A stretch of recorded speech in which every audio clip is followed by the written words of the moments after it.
The Great Battle on the Volga. Films made by 150 Army cameramen included in this picture. The cameramen who filmed Soviet troops in action were Bakar, Goldbrich, Ibragimov, Katzman, Malov, Arlyankin, Paselsky, Vikharev, Goldstein, Kazakov, Khrushchevsky, Mukhin, Ostrovsky, Sotin, and Shadronov, with acknowledgments to the State Film Archives. Scenario, Yuri Smirnitsky, directed by Maria Slavinskaya. Text by Alexei Surkov, music arranged by Makarov. Military advisor, Lieutenant General Platonov. Central Documentary Film Studio.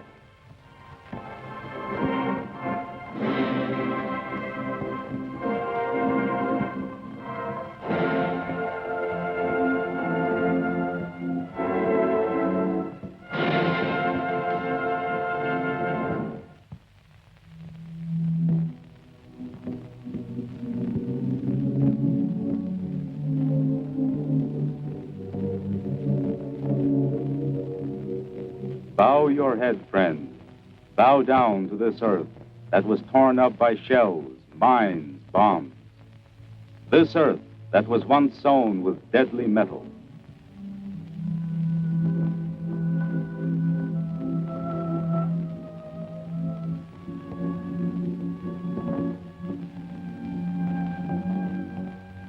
This earth for which the Russian people gave their most cherished possession, their life.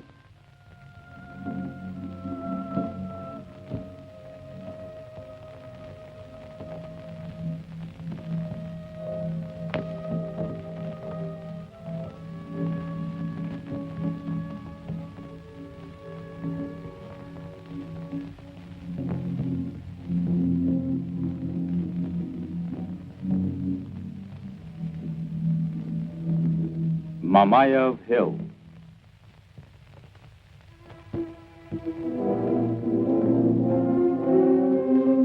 A tornado of war, of blood and death crossed over this place.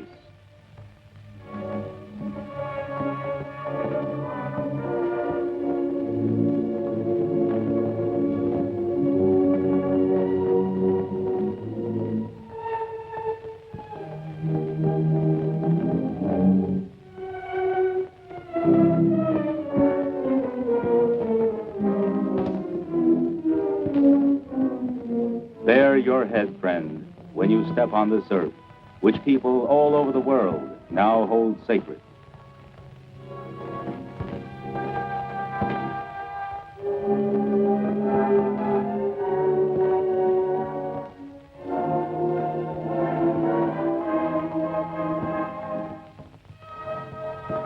There is a handful of earth from here in the grim Antarctic today.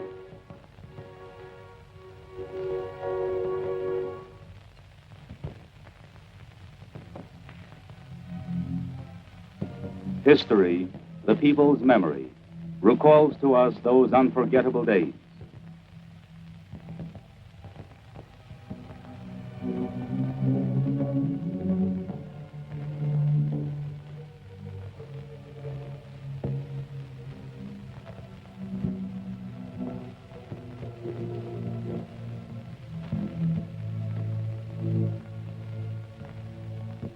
The summer of 1942 was a time of terrible anxiety. The firing line of the Soviet-German front extended hundreds of miles over Soviet soil from the Arctic Ocean down to the Black Sea. There was constant fighting in the key sectors. Battles raged on the Barents Sea. Soviet forces fought the enemy within the Arctic Circle amidst icy cliffs and snow-covered tundra.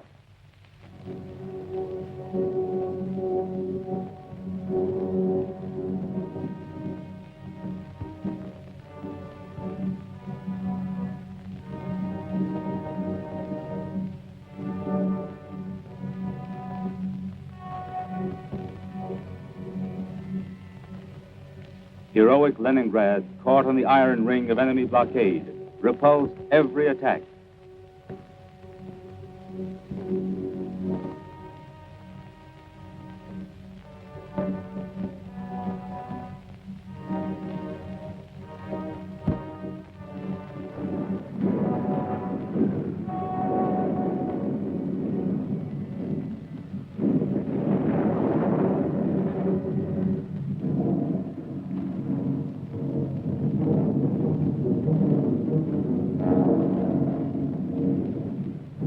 troops of the Leningrad Front and Baltic sailors put up a valiant defense of the city.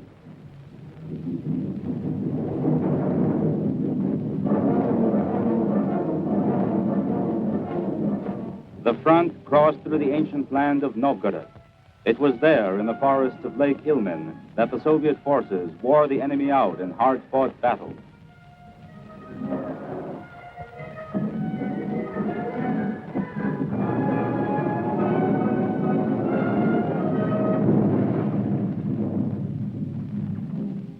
The German fascist troops had been routed at the gates of Moscow, but were still close to the city. Moscow's streets and squares were alerted.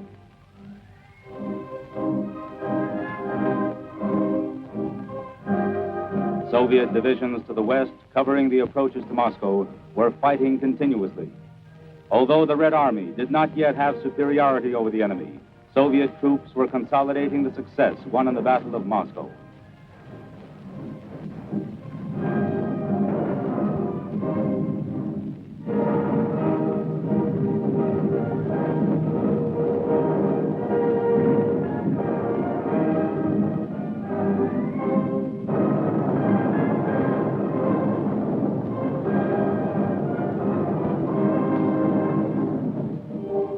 Minsk and all of Belorussia was still occupied by the Nazis.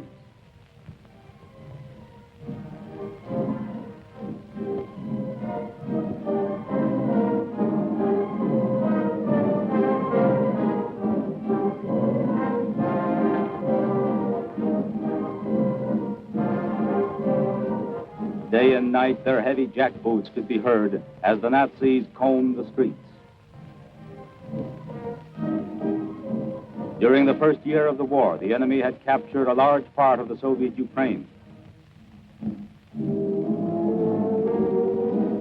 The wealth created by the Ukrainian people's hard work was plundered methodically and mercilessly. Trainloads of slave laborers, trainloads of food were sent to Germany.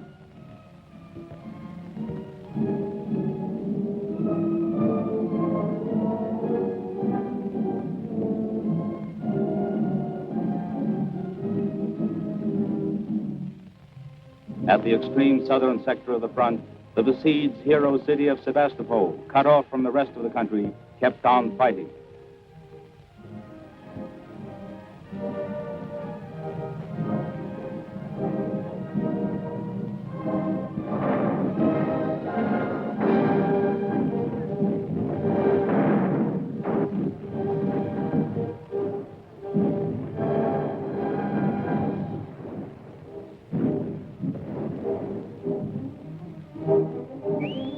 Among the city offenders were sailors of the Black Sea Fleet, known for their stalwartness and bravery in action. Months passed, but Sebastopol did not surrender.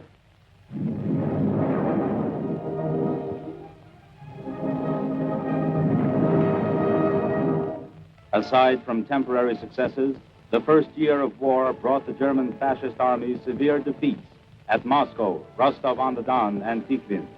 The blitzkrieg against the Soviet Union had collapsed. A long and drawn-out war was now inevitable.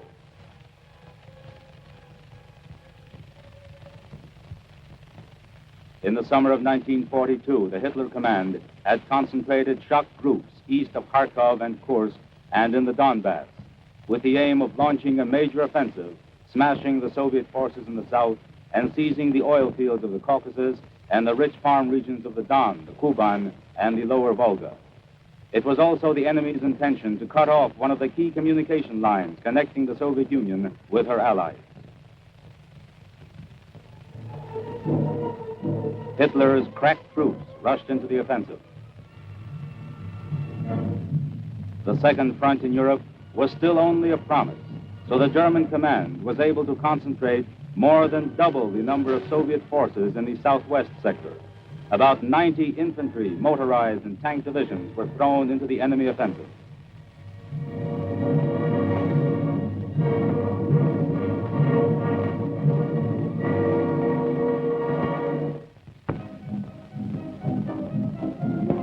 The enemy pressed on towards the Volga and Stalingrad. Their goal was to split the Eastern Front and cut the Caucasus off from the central part of the country. 1/5 of the German infantry and close to 1/3 of the tank divisions were in action here. Over 1 million Hitlerite soldiers.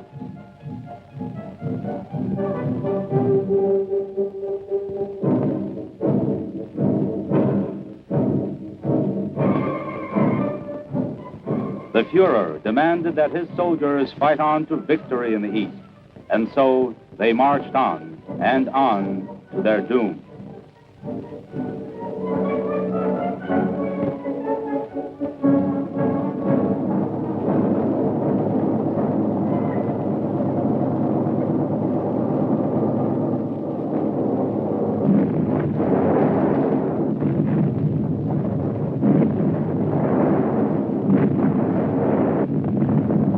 Fierce clashes barred the enemy's way.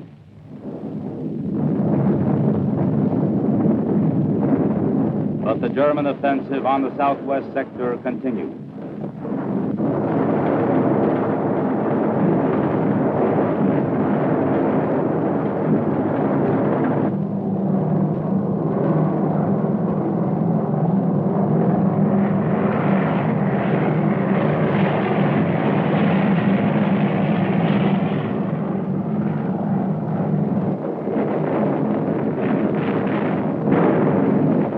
Fighting hard and stubbornly, the Soviet troops showed a fortitude that amazed the world, but the odds were too uneven.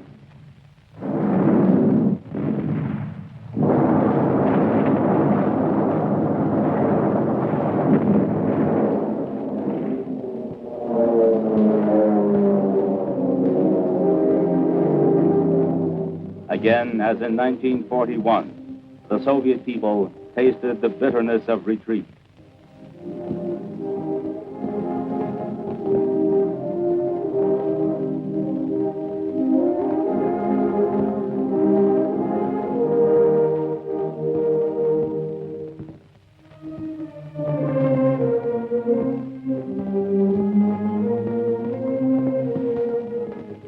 They withdrew to the east to save themselves from slavery and destruction.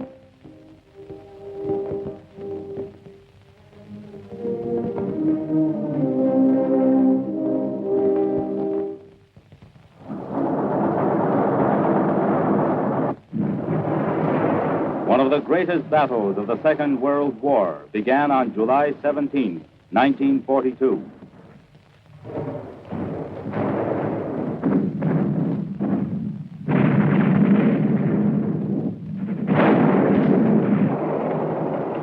In the second half of July, the enemy pressed the Soviet troops back to the lesser bend of the River Don. A major battle was fought there in the steppes. The Soviet forces fought valiantly, inflicting heavy losses on the enemy. The Nazis called the road to the Volga the Death Road.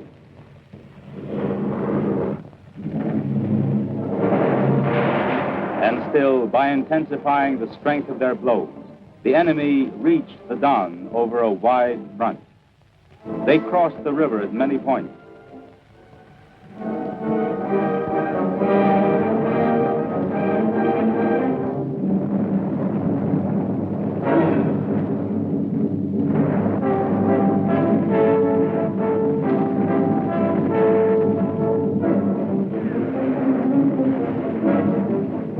Division after division poured into the steppe country beyond the Don.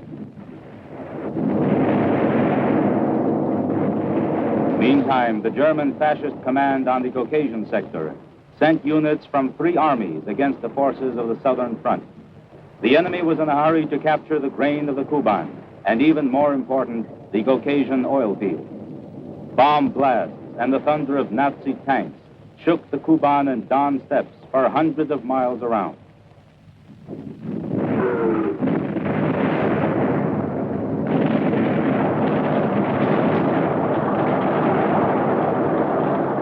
The Soviet command made an all-out effort to check the advance of the Germans.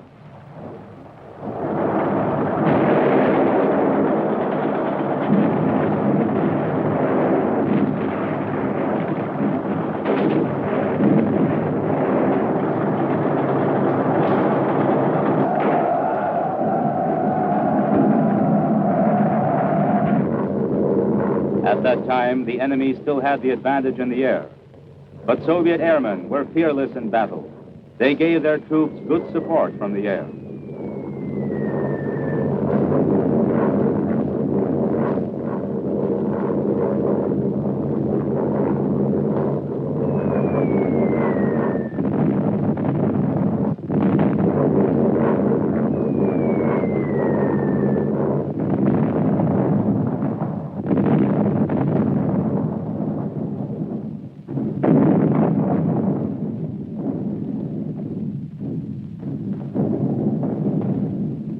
Regardless of losses, the enemy pushed on.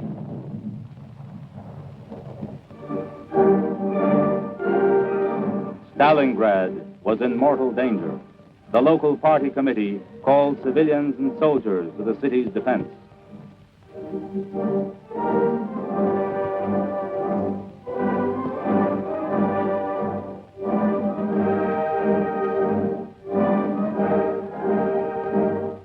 Young and old helped build defenses. Day after day, more than 100,000 Stalingraders worked putting up fortifications on the front 400 kilometers long.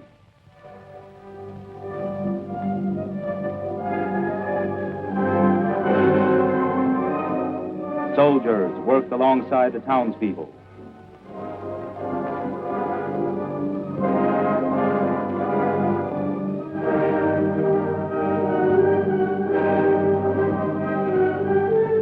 Stalingrad's factories were turned into fortresses. The open house shops of the Krasny Oktyabr works smelted steel for the front. Tanks now rumbled out of the gates of the Stalingrad tractor works. German shock troops headed for the city from two sides. The 4th Tank Army had been turned back from the Caucasian sector and was to attack from the south, but it met fierce resistance from the Soviet forces.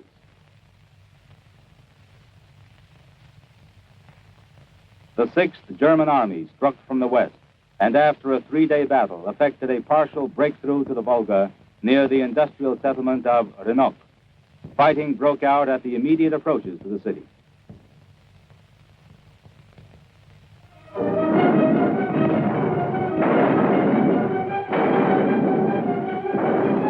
Pressure was increased all along the front.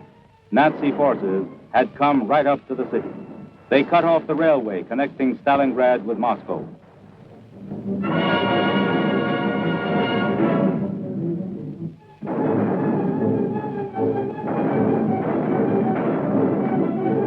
The enemy already had streets and buildings under observation. Victory, the Nazis were certain, was already in their hands. But the Stalingrad Defense Committee and the Regional Party Committee were resolute in their determination to defend the city.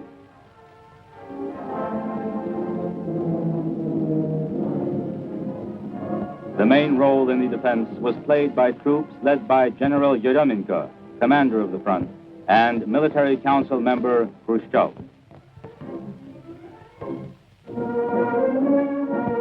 During those critical days, the people of Stalingrad joined civil defense battalions.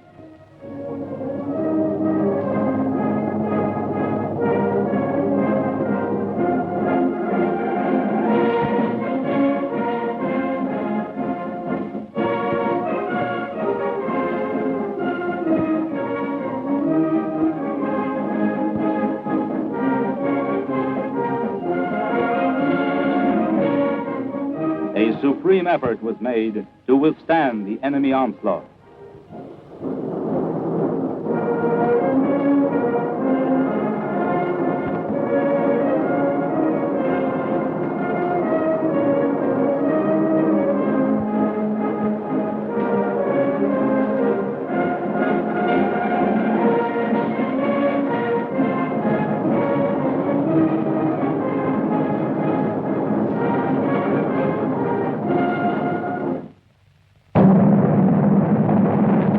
The enemy set August 23, 1942, as the date of a massive attack from the air to smash the city's defenses.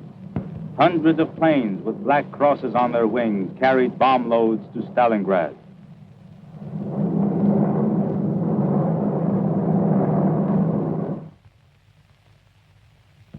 But the front-line city was not taken by surprise.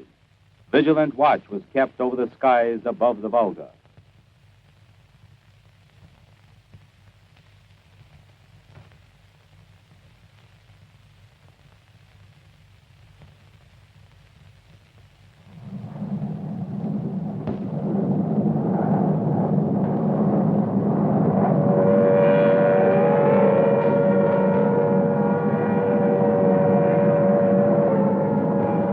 The anti-aircraft system was ready for action. Fighter pilots under General Flukin made bold attacks on German bombers.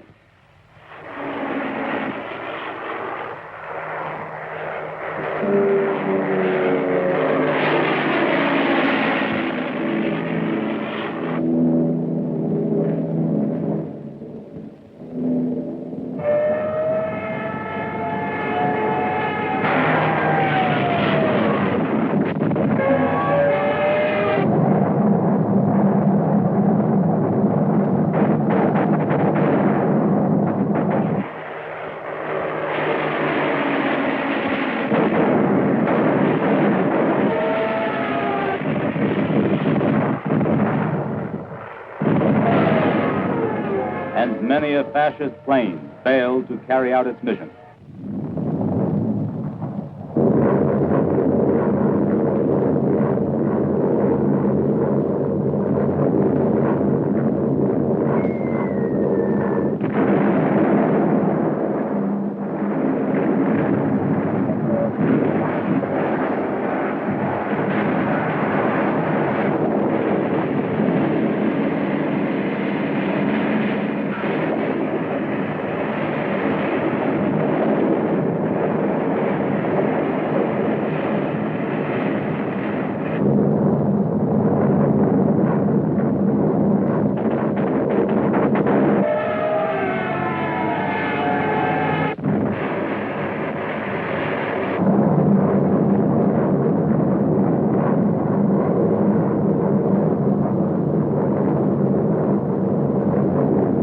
And yet, the enemy triumphed. 2,000 bomb hits in one day.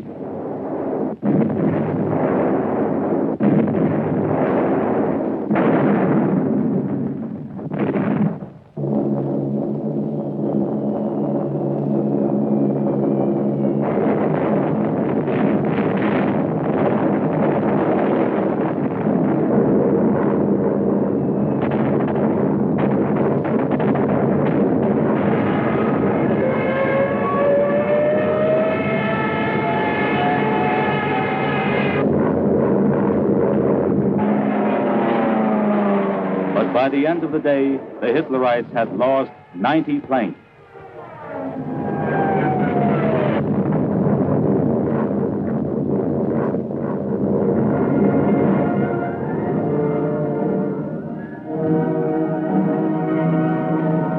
German flyers boasted they had turned the city into a fiery hell.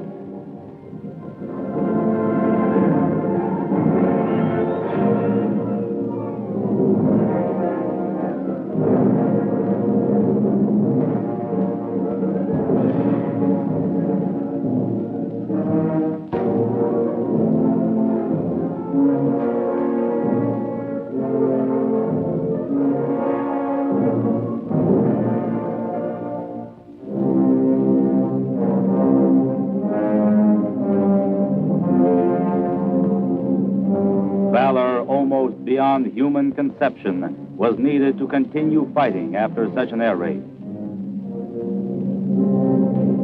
It seemed that not a living soul could have remained amidst these desolate ruins, but that was a mistaken impression.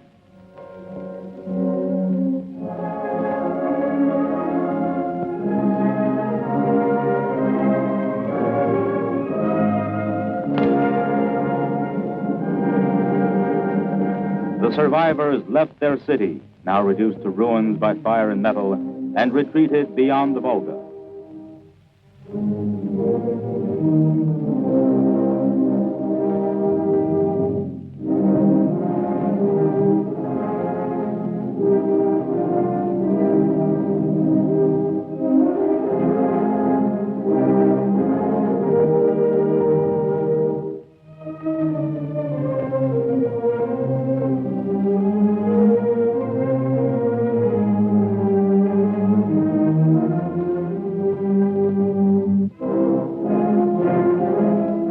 forces, arms, and ammunition arrived in the battle area.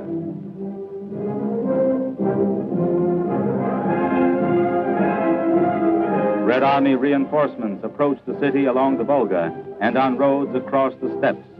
They had been sent to defend the Volga stronghold, and they took up positions on the front line.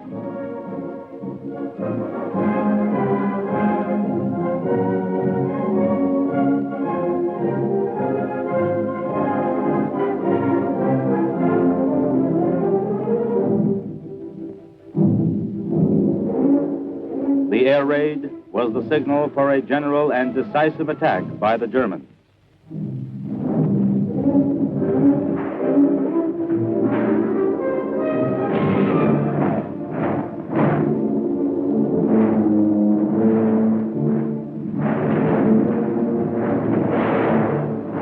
They were in the city and certain of victory.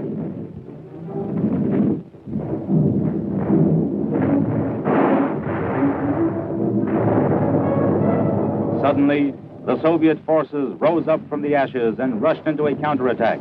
The resistance grew stronger by the hour.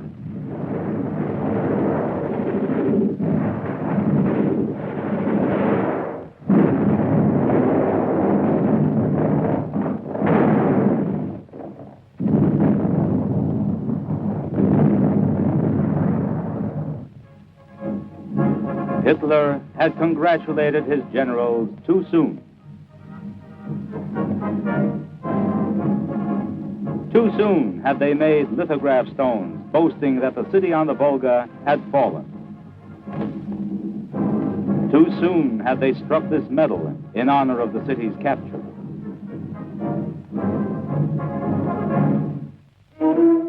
The attention of the world press was focused on the battle on the Volga.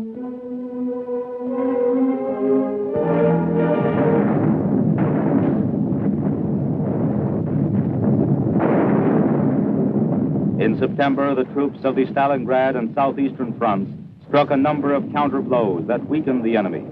In the city itself, General Shumilov's 64th Army and General Chuikov's 62nd Army waged a heroic defense. To the north and south of Stalingrad, the armies led by Generals Kuznetsov, Kozlov, Malinovsky, Telbukhin, and Trufanov engaged in bitter fighting.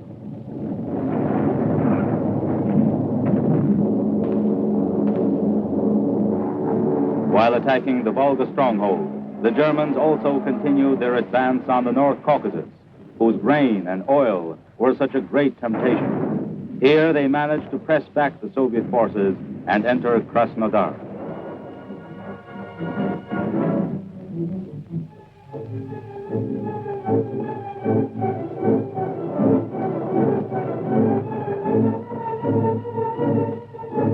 The oil district of Maikop was likewise occupied.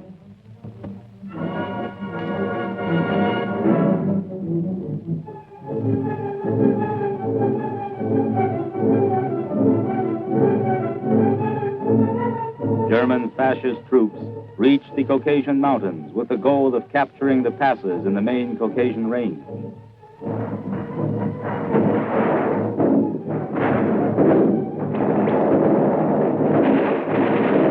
Special service units were sent into action against the German mountain troops.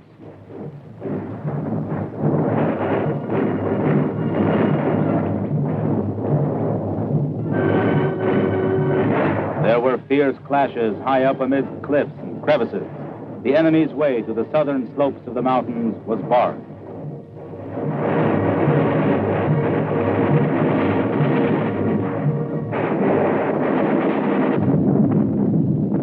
At Stalingrad, too, the German offensive slowed down. They broke into the city but did not have the strength to take it. Meantime, the Soviet forces continued to build up their defenses. Their raging, burning hatred of the enemy proved stronger than death. The events of these unforgettable days were filmed by Soviet cameramen at the front.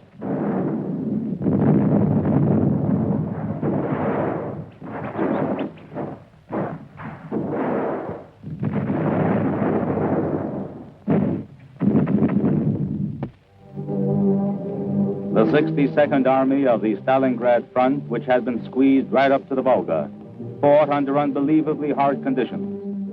The defense belt, 25 kilometers wide and from 2.5 kilometers down to only 200 meters in depth, was under fire by all types of enemy arms. The dugouts of Army headquarters on the steep bank of the Volga were like birds' nests in the sand. The military council of the Army, headed by General Chuikov, who was in command, guided the defense operations from here.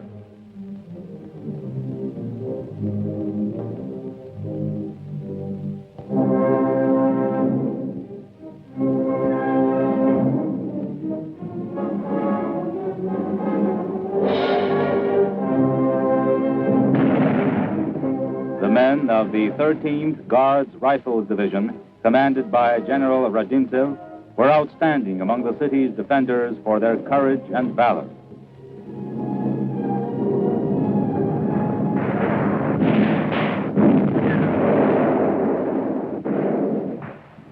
Stubborn fighting with heavy losses now moved into the streets of the city. Fighting continued for every block, every building and floor, and a wall was often the front line.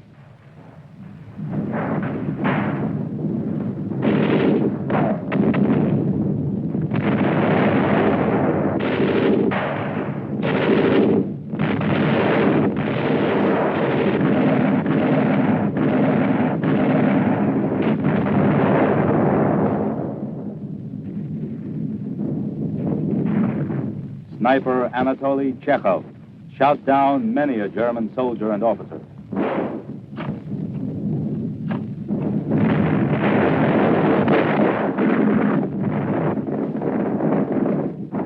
Forced back to a narrow strip along the bank of the Volga by the enemy's superior forces, the men under Gurtsev, Batyuk, Gorokhov, and Guryev fought on with supreme heroism.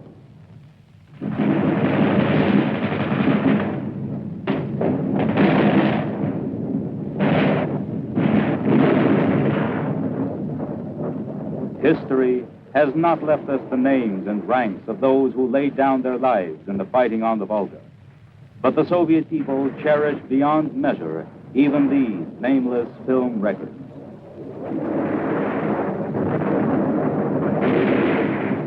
The wounded were taken across the Volga at a terrible risk.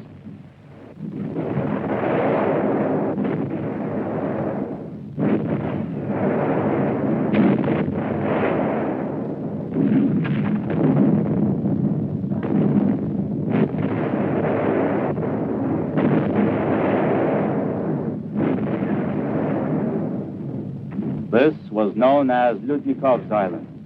Completely surrounded, it was a pock of resistance which for 70 days fought a defense to the death. The 138th Division under Colonel Ludnikov prevented the enemy from reaching the barricade works. This small piece of land on the riverbank has become a legend.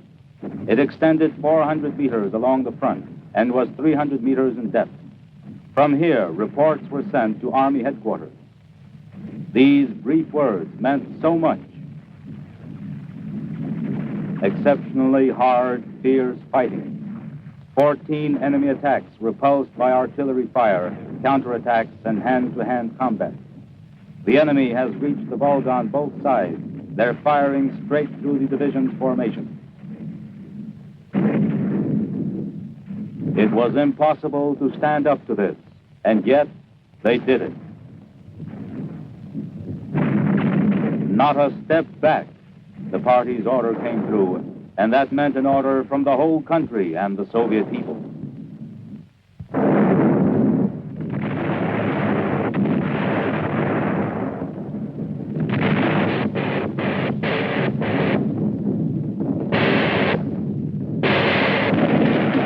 Machine gunner Starodubtsev died the death of a hero.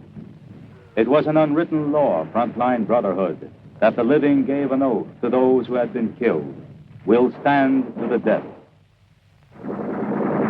An unforgettable page in the history of the Battle of Stalingrad was Sergeant Pavlov's house, where a small garrison kept up a defense for 2 months. Shoulder to shoulder they fought, Lieutenant Afanasyev, Guard Sergeant Yakov Pavlov, Privates Ilya Voronov, Faizaran Ramazanov, Ahmed Turdiev, Nikolai Masyashvili, and Vasily Glushchenko. There were others, too. Many of them known, still more unknown. These are just a few names and facts from the frontline history of those grim days.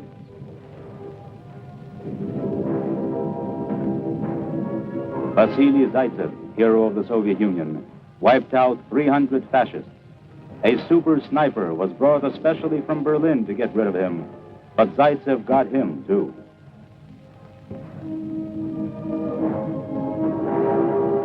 "198 combat missions were flown by Captain Yefremov, twice hero of the Soviet Union.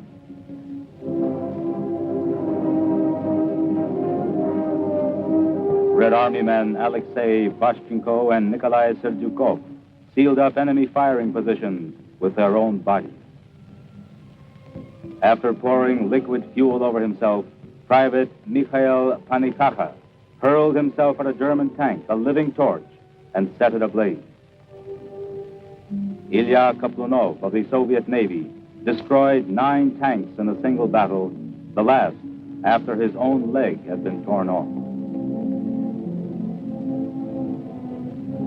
Matvey Putilov of the Signal Corps was mortally wounded, but clenched the ends of the wire between his teeth so that communications continued to function. Captain Ruben Ibarudi, hero of the Soviet Union, son of the splendid daughter of the Spanish people, Dolores Ibarudi, fell the death of the brave along the Volga. Eternal glory to the heroines of the Battle of the Volga, Olga Kovalyova, member of the Communist Party. She smelted steel during the war and then volunteered for the civilian guard. She was killed in the fighting for the Stalingrad tractor works. Another woman to meet a heroic death here was Gulia Karalyova, stretcher bearer, whose name was entered forever as an honorary member of her unit. Natasha Kachuevskaya, also stretcher bearer. Defending badly wounded men, she waged a single-handed battle and with her last grenade blew herself up together with the attacking Germans. The Soviet people were unshakable in that terrible ordeal. They had faith in the triumph of the socialist system. I want to go into battle a communist. That was how applications for party membership often began, and there were many of them. The most stalwart of all joined the party.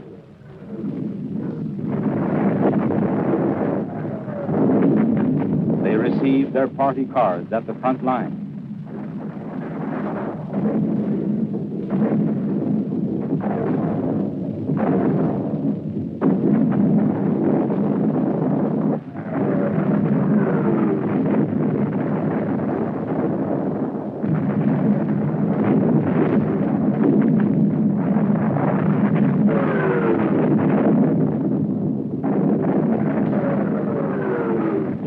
In the Volga River Fleet and Red Navy landing troops fought with the city's defenders.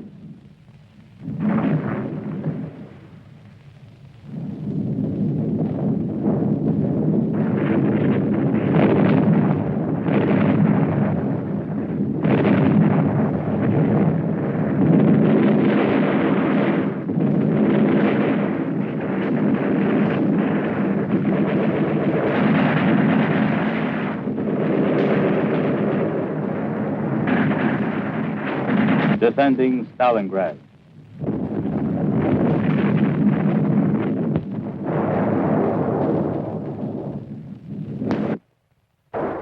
The enemy broke in factory district and every shop became the scene of fierce fighting. Here you see the Nazis in action. Look closely. This film was shot by their own cameramen. You see how uncertain and cowardly their movement has become. Death lurks behind every corner.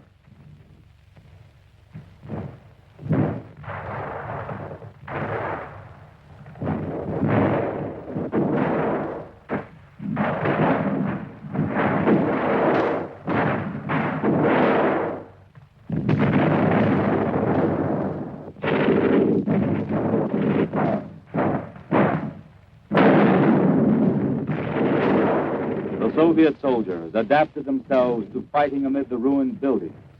Spurred on by hatred for the enemy, they gave the Germans no rest.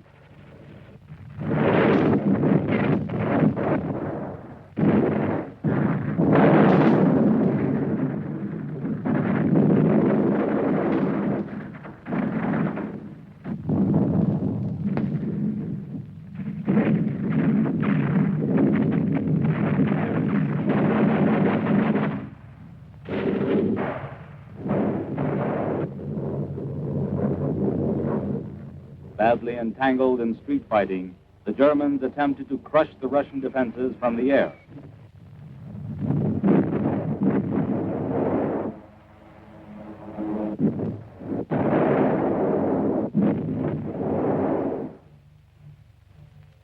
All this time, the city power station was kept working day and night. People took refuge in special bomb shelters, and even 130 direct hits could not put the station out of commission.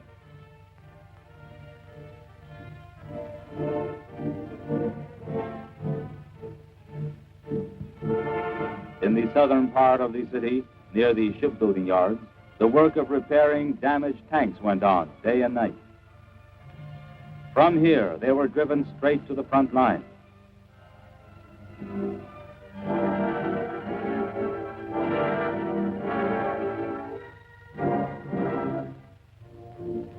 In this terrible battle, the defenders of the hero city were not alone.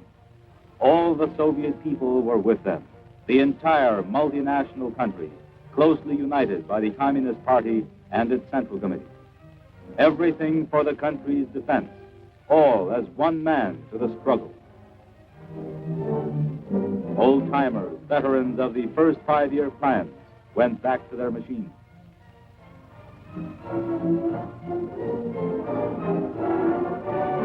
Young boys, little more than children, took the places of their fathers and older brothers who had joined the forces.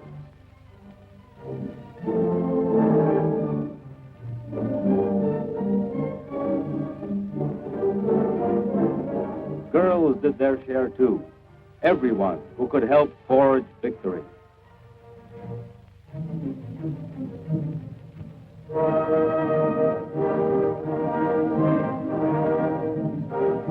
Countless times, the men in the trenches or the enemy rear were grateful to these women.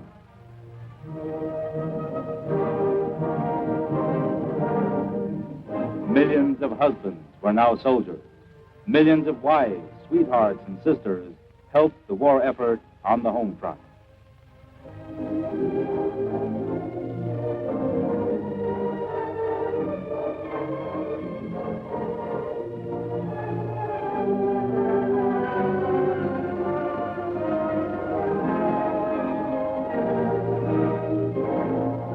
Men who had driven tractors and harvester combines were now driving tanks on the battlefield.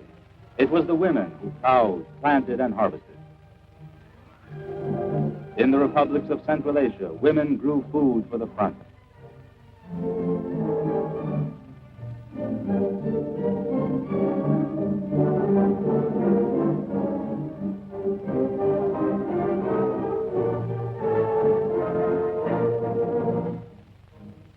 Far from the front, in the Urals and other areas, the war effort was intense. The steel from these furnaces was for the front.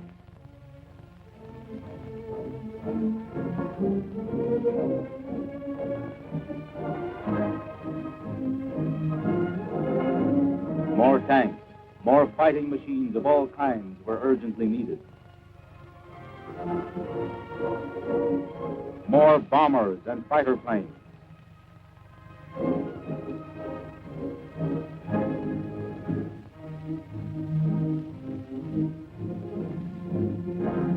More guns of every type and caliber. From the country's arsenals, trainloads of arms and equipment were sent westward to the armed forces in a constant stream.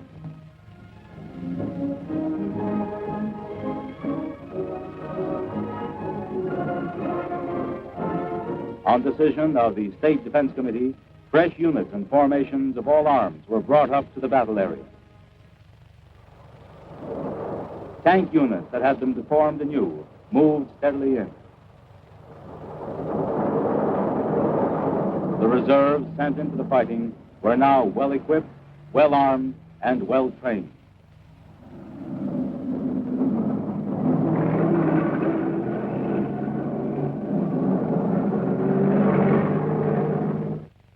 By the beginning of November, the enemy forces had suffered heavy losses and were scattered along the front.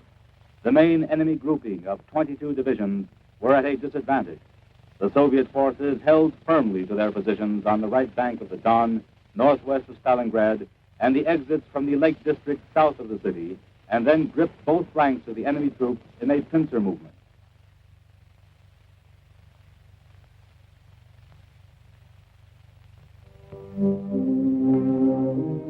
In the meanwhile, preparations were underway under the leadership of the Communist Party Central Committee for a decisive Soviet offensive. A plan was worked out to smash the German fascist forces at Stalingrad. This tremendous military operation was to be carried out on 3 fronts. The shock troops of the southwestern front were to penetrate the enemy defenses at the junction with the adjacent Don front, and by rapidly advancing to the southeast, reach the River Don in the enemy rear, thus cutting off their retreat to the west. Then the forces of this front were to link up with the Stalingrad front. Shock troops on the Stalingrad front were to break through the enemy defenses south of the city, advance northwest, and link up with the forces of the southwestern front in the area of Kalach. This would cut off retreat to the south and southwest. The troops of the Don front were to strike 2 auxiliary blows, one to the southeast to paralyze the enemy's defense on the right bank of the Don, the second southward along the left bank to cut the Germans off from their grouping on the Volga.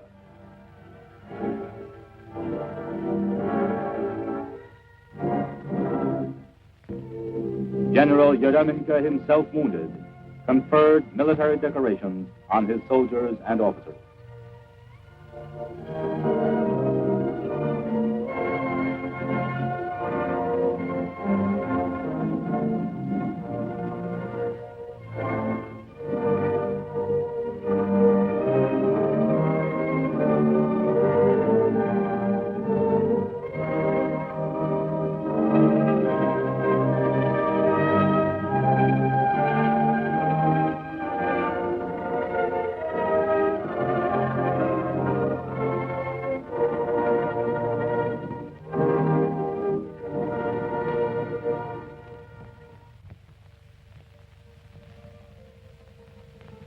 Life went on while the offensive was being prepared. The grim, comfortless life of a soldier.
Unknown to the enemy, the Soviet command was concentrating reserves and equipment ready for action.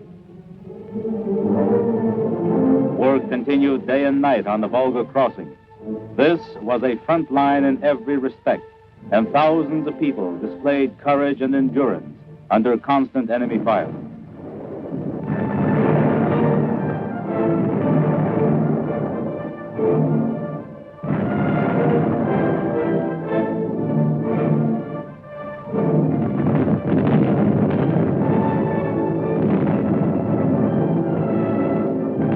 Then machines and ammunition were sent across to the right bank on boats and ferries.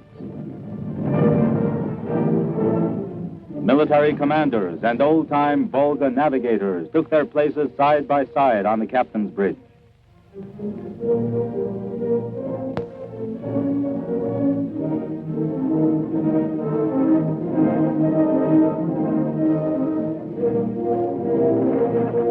Step by step, with the utmost persistence, sudden death was prepared for the enemy.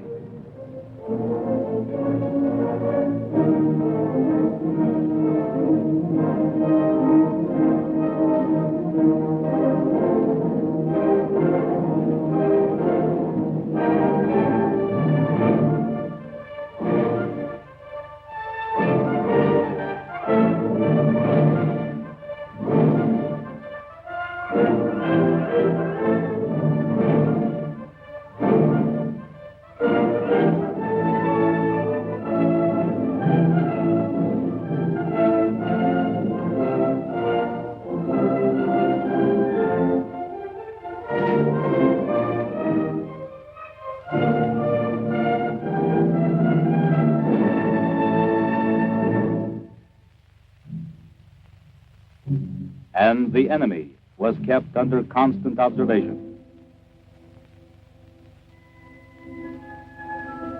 Officers reconnoitered enemy positions from advance observation posts.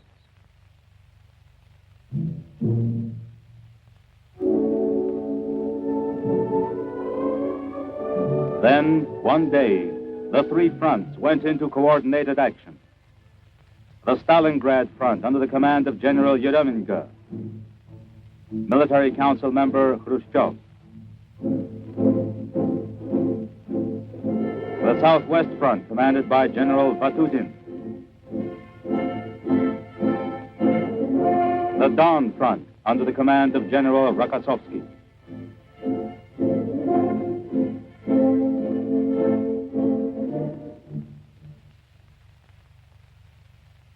A crushing mass artillery blow was launched on the 19th of November.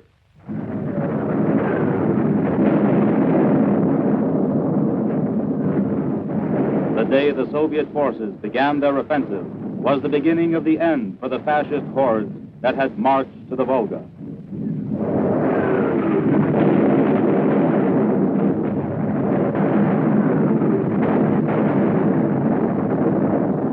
An avalanche of fire and metal was poured on the enemy from thousands of guns.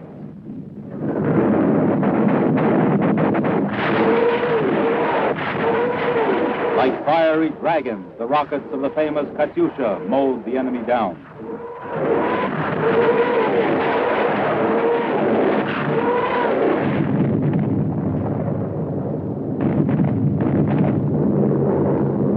Enemy positions were heavily bombed by flyers in the Air Force armies commanded by Generals Kryukin, Rudenko, and Krasovsky.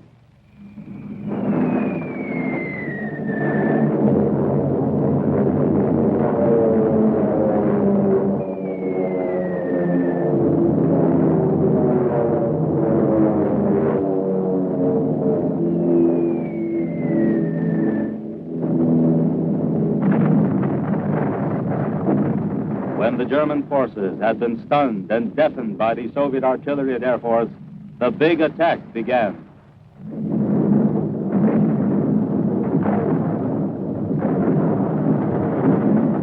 Wide breaches were made in the enemy defenses. Through these, Soviet tanks pushed ahead with the purpose of linking up with the troops of adjacent fronts.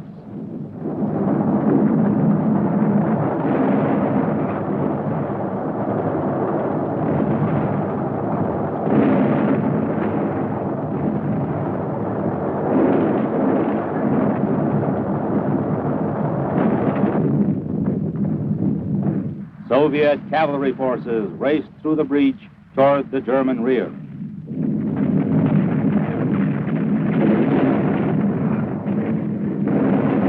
After breaking through the enemy defenses, the troops of the Southwestern Front pushed ahead in a vigorous drive to the southeast, bound for the Don River crossing.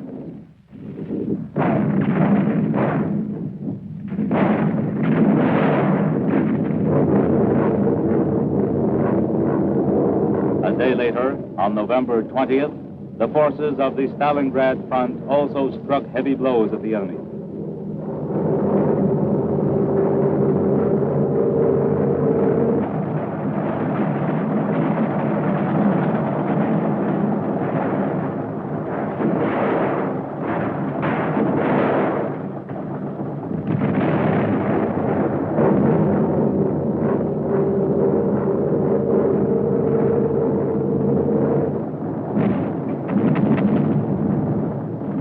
And on the 5th day of the victorious offensive, advanced units of the southwestern and Stalingrad fronts met in the snow-covered steppes near the village of Savetsky.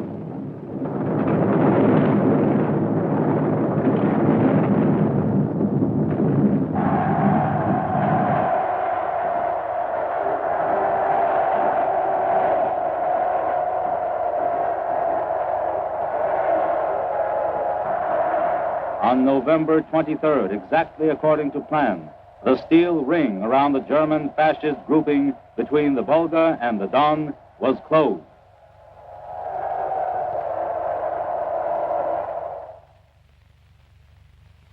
By December, the Nazi forces, surrounded on an area 30 by 40 kilometers, were separated from the remainder of their troops by 100 to 150 kilometers.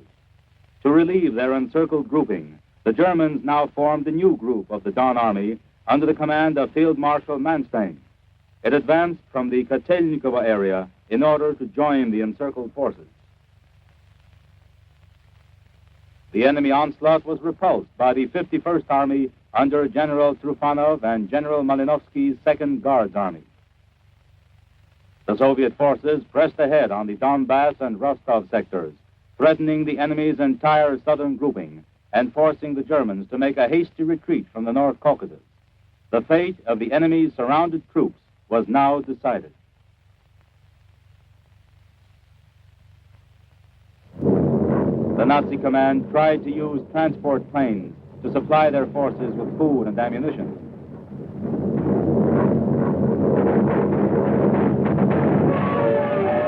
But it was useless. This scheme was frustrated by hurricane fire from the Soviet anti-aircraft guns and attacks by fighter planes.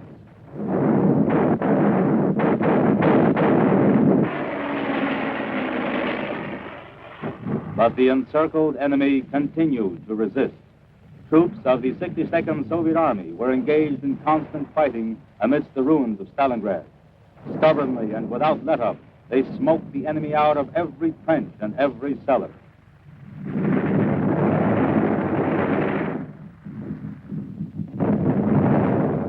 The fighting initiative was now in the hands of the Russians. The end was drawing near.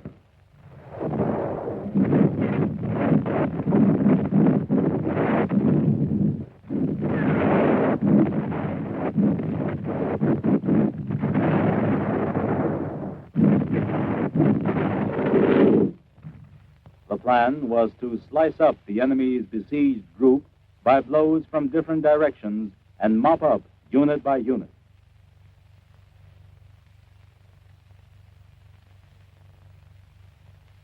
The Soviet command, through the headquarters of Artillery Chiefs Marshal Voronov and General Rokossovsky, in a humane move, on January 8, 1943, sent envoys to the enemy troops with an ultimatum to surrender.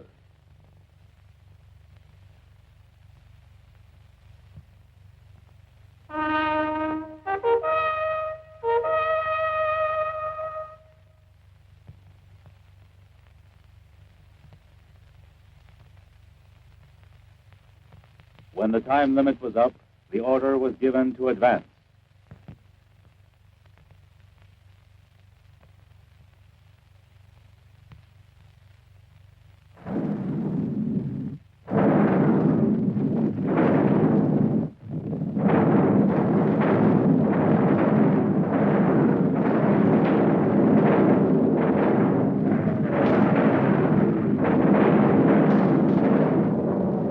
Enemy positions were bombed steadily.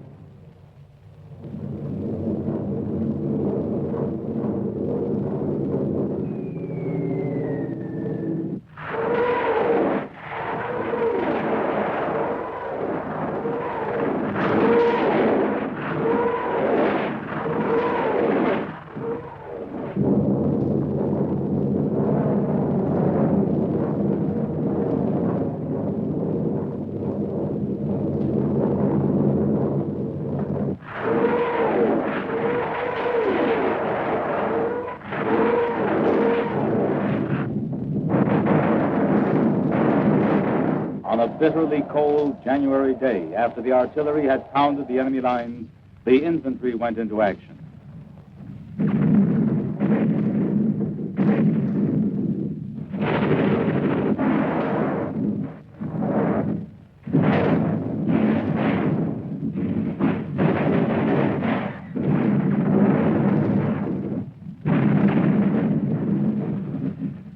trapped Nazi forces suffered enormous losses.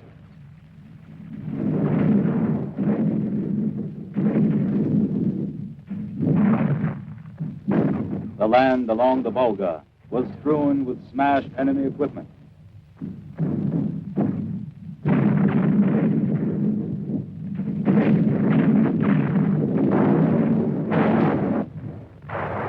In this final battle, the men in all arms of the service showed true valor and heroism.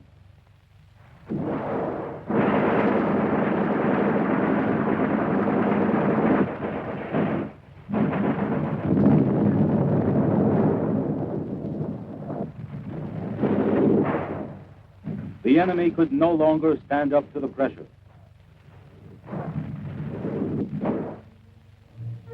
Those who had come to the Volga as conquerors now began to crawl out of their shelters, emerging from cellars and dugouts.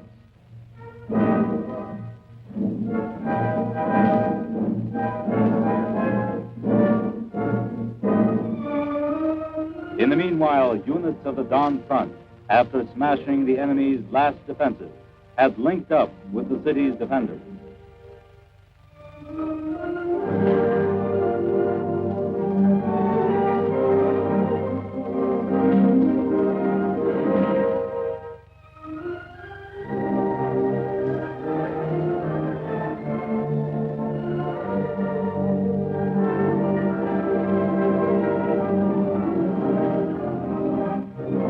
The defenders of Stalingrad had withstood 700 fierce attacks. 2 million men had been engaged in the great battle. On the 2nd of February, the last volley was fired.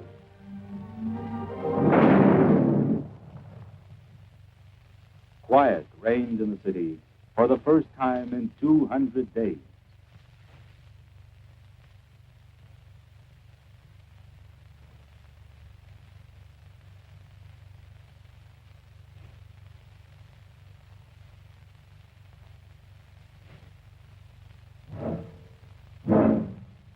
The enemy was completely routed, and a mass surrender began.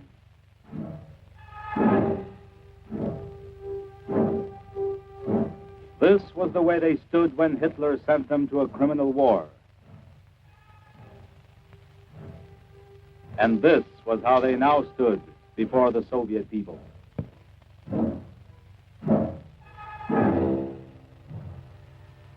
This is the way they received their Iron Crosses after Paris.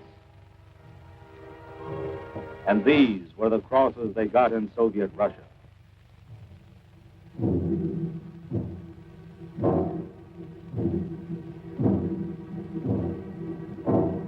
This was how Hitler's crack troops advanced to the east.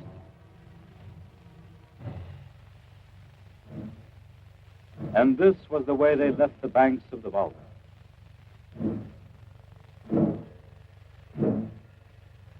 Soldiers gave themselves up.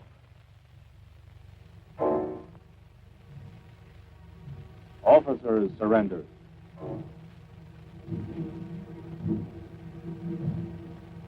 Hitler's arrogant generals, the executors of their Führer's insane plans, surrendered too.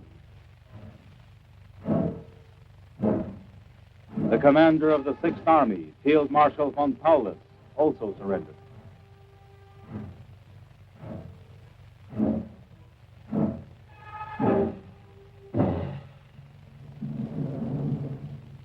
Endless columns of prisoners.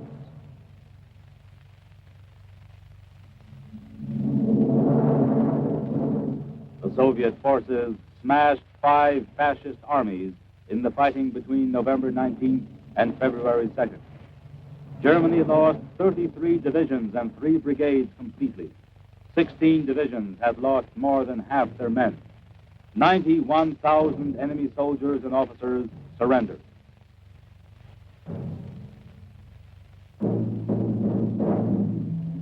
During the last days of the battle, the Nazis left an enormous graveyard of tanks, artillery, planes, motor vehicles, and armored carriers.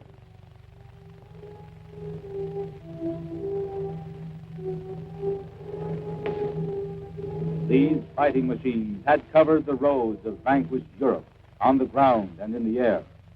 Now, there were heaps of scrap metal lying at the feet of the victors.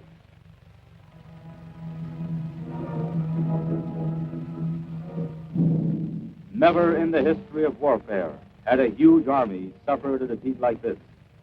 The great battle on the Volga ended in a brilliant victory for the Soviet troops and was the turning point of the Second World War.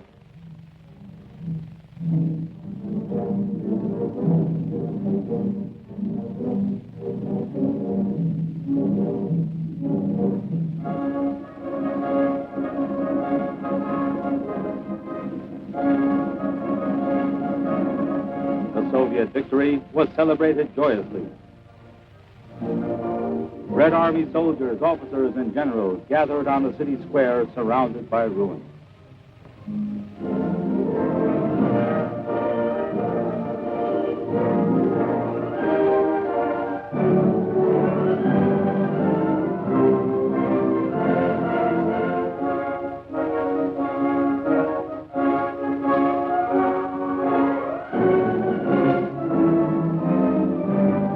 Khrushchev, member of the Political Bureau of the Communist Party's Central Committee, spoke on behalf of the party and all the Soviet people as he congratulated the victors and spurred them on to the final defeat of the enemy.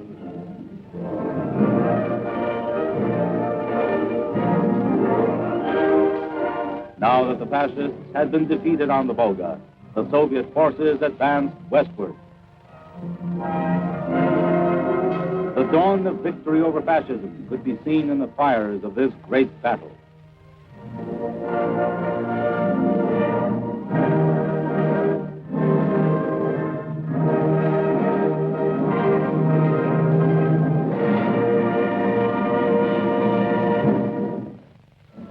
The Volga, the Kursk Bulge, the Dnieper, the Vistula, the Oder. The routed German armies kept on retreating until the inevitable happened. The Soviet army took Berlin.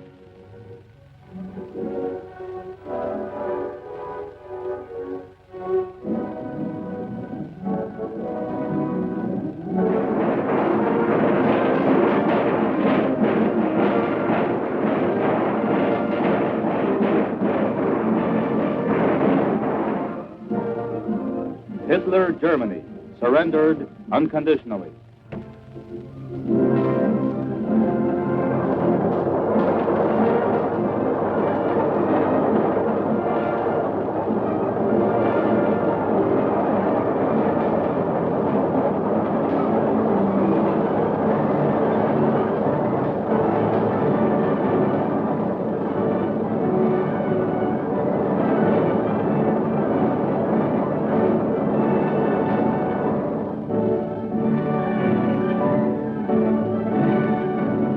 Among the fighting men who stormed Berlin were tank crews that had smashed the Hitlerites on the Volga.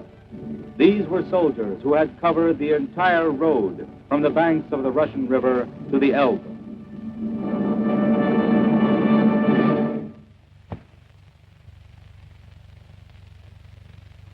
And now, take a final look at the hero city as it looked, ghastly but proud, when the battle was over.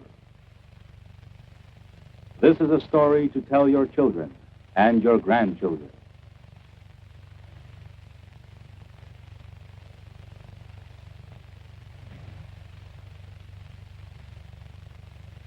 The Soviet people had to pay a heavy price for this decisive victory on the Volga. No better monument could have been conceived than present-day Volgograd.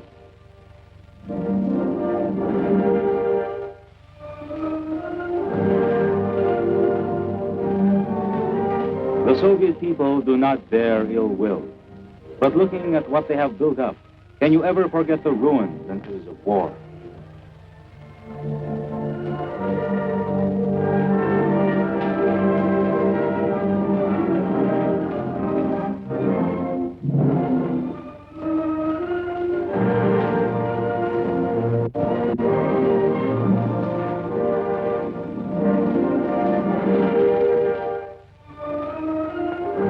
memory of the immortal exploit at Stalingrad will never be erased.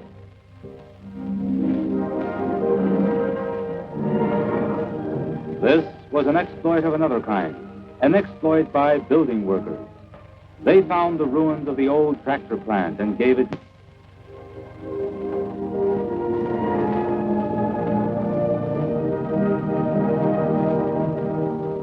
It was they who made an old dream come true and connected the Volga and the Don.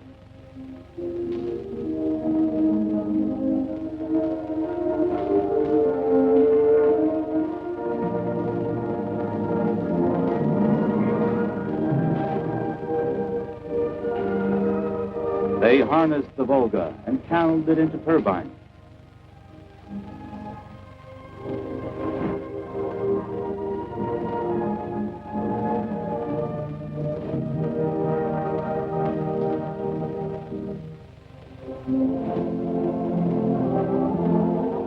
But we will never forget that this flourishing land on the Volga was once crimson with the blood of our fathers and brothers.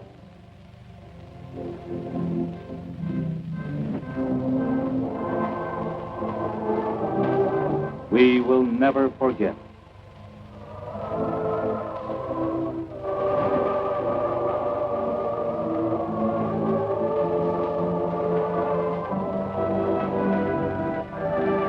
The city of builders and heroes received many tokens of admiration.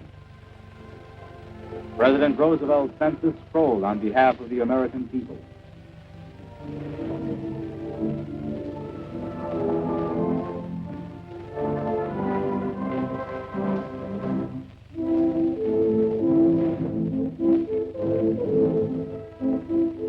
This symbol of victory was a gift from the King of England.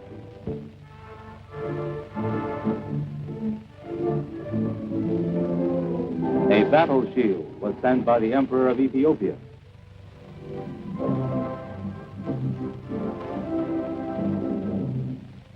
The seal of Coventry was a fraternal gift from the British town, which also suffered the horrors of war. Zhou Enlai, Premier of the State Council of the Chinese People's Republic, sent this bas-relief. A memorial medal was a gift from the Defense Said.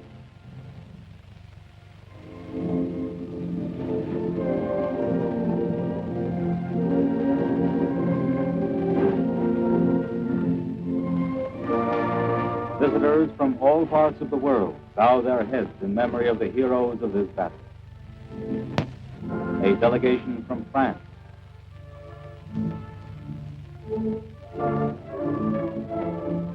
Envoys of People's Korea.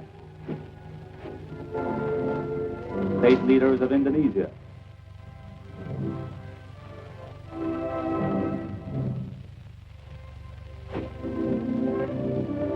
The Federative People's Republic Slavia.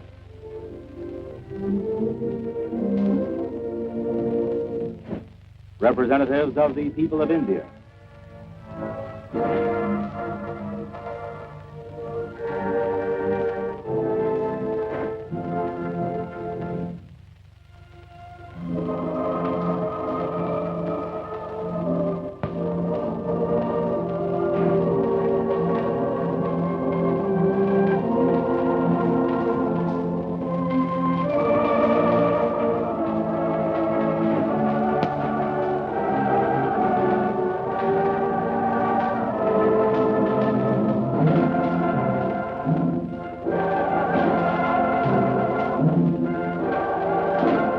Glory to the hero city on the Volga.